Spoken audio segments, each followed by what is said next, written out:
Today I wanted to show you guys how to use your e-file instead of a hand file to remove gel polish and prep for soak-off removal.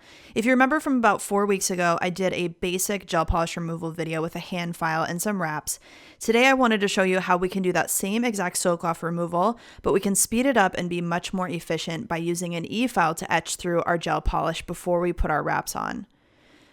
I want to use my e-file to do the exact same job that I would use a hand file for, and I just want to carefully remove small layers of the gel polish so the acetone can get down there. If you haven't watched my Learn to e-file safely video from last week, please go back and watch that first. It's very important that you understand that we're only removing small layers of product and we are not filing on the natural nail with this particular bit. I really want you guys to practice removing just a layer at a time so that you can do this process without hurting the natural nail. Depending on how bumpy your base coat or your gel polish application was, if you have a little bit of a lump of base coat and your gel polish is a little bit thinner in one area, you'll notice that you'll be able to remove that spot a little bit faster than everywhere else.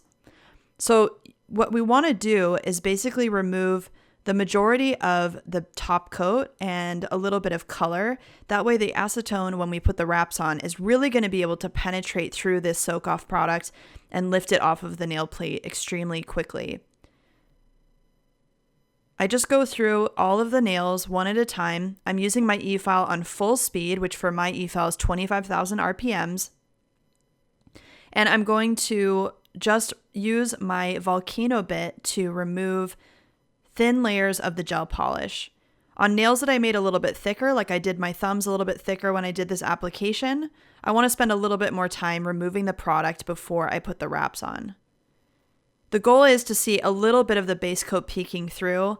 That'll really allow the acetone to penetrate the product and soak it off much faster. You'll notice I'm using controlled movements to do this. I'm using extremely light pressure, and I'm also balancing my hand. I talked about all of these things in my last video, and again, I really suggest that you go back and watch that video if you haven't done so already. I've got an awesome exercise for you to practice how to do this properly without hurting yourself or hurting others. E-filing is definitely something that really helps us do our jobs better, more efficiently, faster, everything. I literally could not live without my e-file, but there's also a responsibility that comes with an e-file, and we want to make sure that we're using it safely and appropriately. So you'll see the base coat start to peek through, a little bit of patchiness here as I go through with my e-file. And once I see the color remove and I see a little bit of base coat coming through, I stop because I don't want to go past the base coat. I don't want to file on the natural nail. I just want to remove the majority of the product before I put my soak-off wraps on. And again, on the fingers that I made a little bit thicker, if you watch back on my gel polish application video with my husband Herman, you'll notice that I did his thumbs a little bit thicker because I was adjusting he kind of has ski jump nails on his thumbs. So I was adjusting the angle and the look of his thumbs by adding a little bit more product. So I spend a little bit more time on the nails that I know have a little bit more product than the others. This is going to speed up everything once I actually go for my soak-off removal. Now today, I'm just going to show you soak-off removal. I usually do not soak off nails. I usually just use this e-file method, and we are going to do that very soon in an upcoming video. I'm going to show you how I leave a permanent overlay on the nail and I just swap out the color with my e-file. But today, because a lot of you are used to soaking off gel polish, I wanted to show you an awesome way that you can integrate your e-file into your soak-off removal process. So now that I've got all the nails etched and I've got that base coat exposed, I'm going to put on my wraps with acetone, just like I did in my basic gel polish removal video. So I just go through finger by finger applying my wraps. You'll also notice that today I did not use a dust vacuum, and it's mainly just because when I was doing these gel polish videos back from 4 weeks ago, I was doing these without a voiceover, and so I didn't want my dust vacuum to make too much noise on the microphone. But usually I do have my dust vacuum right underneath the hand the whole time I'm working. That way I don't end up with so much dust all over the place. You can see just from removing that little bit of gel polish, there is dust everywhere, and we want to make sure that we're not breathing that in or getting it all over our skin, our clothes, or our client. So I just want to make sure that the pads on these foil wraps are nice and saturated and that it's concentrated on the finger. Wrap them up just like little Chipotle burritos. And I do both hands. You'll notice also that I make sure that the wrap also curves around the end of the nail. I want to make sure that there's acetone on the free edge. That way the gel is going to be able to lift off completely from the natural nail. And if you use a specific soak-off solution or an acetone-free solution, you can use that as well. I typically just use acetone, but you're welcome to use whatever soak-off solution goes with your line of product. You can also use cotton balls and aluminum foil if you don't have fancy nail wraps like these. I like these because they're just super convenient, and when you do this for a living, convenience is definitely something that is really helpful. But if you're just doing this at home, you can absolutely cut up some cotton balls or even some makeup wipes and cut them, so they're small enough to fit on your natural nail, and just use some aluminum foil from your pantry. The other thing that I talked about in my gel polish removal video from about 4 weeks ago was that heat is important. We want to make sure that during colder months that we're keeping the hands warm. Acetone works better when it's warm. So if you want, you can also put plastic bags around the hands or even put a hot towel around them. So I let these nails sit for about 7 minutes, just like I did the first time I did soak-off removal. And we're going to see how much faster the gel has removed using that e-file removal technique instead of a hand file. So the first thing I notice when I take off the wraps after I've done e-file etching is that the gel really has lifted a lot. It's popping off of the nail. Sometimes you'll even notice that the gel just lifts up right after you take the wrap off. And if there's any stubborn areas, you want to make sure that you're not prying that off of the natural nail. Give it some time. If it needs a little bit more time, that's totally fine. I do like to use a metal pusher, but it is something that does take practice. I keep my metal pusher extremely parallel to the nail so that I'm not jabbing into the nail. I'm not putting a lot of pressure on the nail. I'm just letting the cuticle pusher glide back and forth, and whatever gel it's able to remove in a nice gentle pass, I remove. I can also use the other end with the scraper to gently get into areas that are a little bit more difficult. But any areas that are stubborn, I do not pry them off. That is absolutely how you end up causing damage to your natural nails, is prying off gel. That is the biggest way that you can cause damage to your nails when you're soaking off product. So just let the acetone do its job. And you can see this comes off really nicely. It's really popped up. And with just a little bit of a push, I can get the gel polish to come off.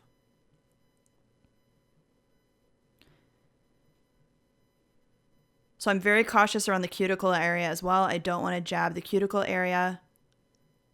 And you can see this thumb actually comes off much easier than last time. If you go back and you watch my video from 4 weeks ago when I did it with a hand file, I had to actually rewrap these thumbs 3 times to get the gel polish to come off finally. So you can see how the e-file really helps me to get all of that product etched, and that way the acetone can get down in there and soak everything off. Nice and clean.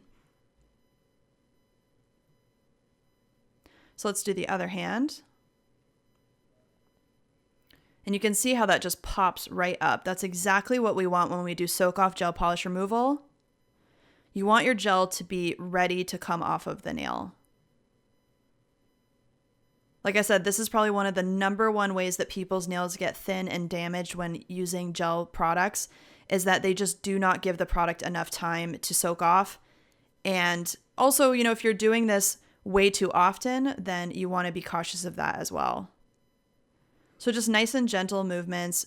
Do not use a ton of pressure. And if you do feel like there's areas that are just not coming off, give it a little bit more time. Put the wrap back on. Don't tug the product because it's going to end up pulling layers of your natural nail off. Here's another one where it's just super easy to get this off with just a little bit of pushing. Nice parallel angle with my cuticle pusher. That way I'm not going to jab into the natural nail or the cuticle.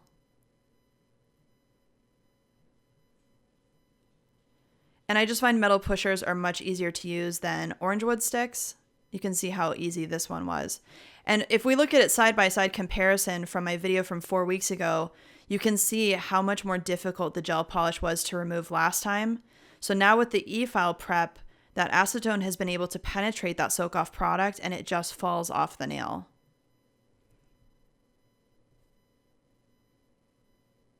So just going through finger by finger.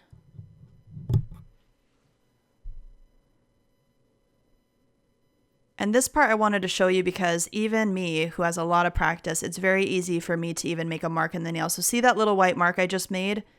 That is exactly what you want to avoid. That's a very tiny mark, but I've seen people where they're jabbing into the natural nail and peeling off layers. So just be cautious of it. Just be aware, look at things closely. And no matter what tool you're using, you just want to be very cautious with what you're doing and pay attention. So last finger, the thumb. And again, this comes off much easier than it did when I did my prep with the hand file. Being very cautious around the cuticle area. I don't want to be pushing on the cuticle area because that's how we can damage our matrix, which is where our nail grows from. Now, a lot of you guys ask me, how do I know the difference between the gel and the natural nail? So I wanted to show you up close what this looks like. Can you see this little rough part right here on the natural nail? That's actually base coat. And if I just gently scrape it, it should come off and expose the natural nail underneath. And I'm being very gentle here. But I want to show you that you can actually see what's gel and what's natural nail if you really look at things closely. So just with a very gentle scrape, I can see that's going to come off. And the rest of it is the natural nail. And typically gel has kind of a white look to it. It kind of looks milky or opaque, whereas the natural nail takes on the color of the person's skin. So you can kind of see where this kind of white chalkiness is. That is the gel base coat. And then the rest of the material is actually the nail plate. So I want to be very cautious to only remove the gel and not any of the nail plate.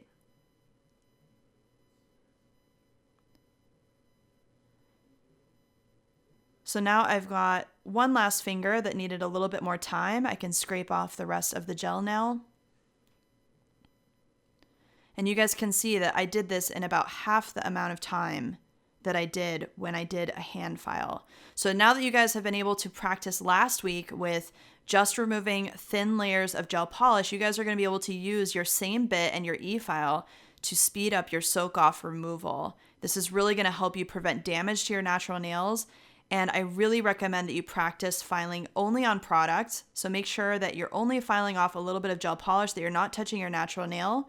And then when you soak off, you'll be able to see your natural nail and maintain the health of your natural nail. The nail should look just like this, where there's no rings of fire, there's no spots where we've etched into it, there's no lifted areas or pulled areas. The natural nail is still intact even though we did gel polish.